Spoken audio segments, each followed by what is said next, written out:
क्षेत्र के इल्हास गांव में चल रही श्रीमद् भागवत कथा के तीसरे दिन की कथा में कथावाचक संत बाल योगी महाराज ने बताया कि धर्म करने के लिए, साधना करने के लिए यह मानव शरीर माध्यम है। राजा परीक्षित ने सुखदेव मुनि से 3 प्रश्न किए। पहला प्रश्न किया, मरणासन्न व्यक्ति को क्या करना चाहिए। दूसरा प्रश्न किया कि मानव धर्म क्या है, और तीसरा प्रश्न कि इंसान सुख पाने के लिए कर्म करता है पर इंसान को दुख क्यों मिलता है। इसके बाद सुखदेव मुनि ने राजा परीक्षित को भागवत जी की कथा सुनाई, जिसमें सभी प्रश्नों के उत्तर दिए और राजा परीक्षित का उद्धार किया।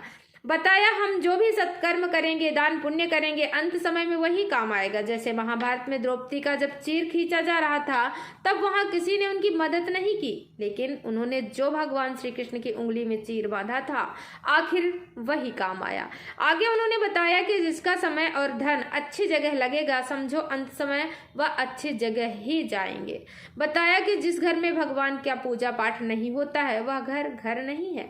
उन्होंने बताया कि आप व्यवहार में ही देख लो कि हम किसी रिश्तेदार से, किसी दोस्त से कार्यक्रम में जाने के लिए मना करते हैं तो उसको कितना बुरा लगता है, पर आजकल लोग सहज में ही कह देते हैं कि भगवान की कथा सुनने के लिए मेरे पास समय नहीं है।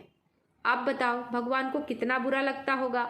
आज लोगों को बहू भी कार वाली चाहिए। बताया कि दहेज में कार मिले ना मिले पर बहू में संस्कार जरूर होना चाहिए।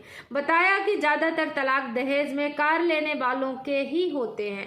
सृष्टि की उत्पत्ति 2 प्रकार से बताई गई है, एक ज्ञान मार्ग से और भगत लोग नारायण के एक से अनेक होने के संकल्प में बताते हैं। नारी धर्म बताते हुए कहा कि नारियां दूसरे व्रत उपवास करें ना करें पर पति व्रत धर्म का पालन जरूर करना चाहिए, फिर किसी व्रत उपवास की जरूरत नहीं होती है। कथा के बीच गाएं भजन, कभी अच्छा काम किया न तन से परिणाम न जाने क्या होगा, बंदे के दिल में क्या है मेरे राम जानते हैं, वह दुखों से जो ठोकर खाई न होती, तुम्हारी याद आई न होती, पर श्रोता भाव विभोर हो गए। कथा के आरंभ में कथा के मुख्य जजमान लालचंद कच्छावा ने सपत्नीक भागवत जी की पूजा की। अकलेरा जिला झालावाड़ राजस्थान से हमारे संवाददाता योगेंद्र कुमार मीना की रिपोर्ट।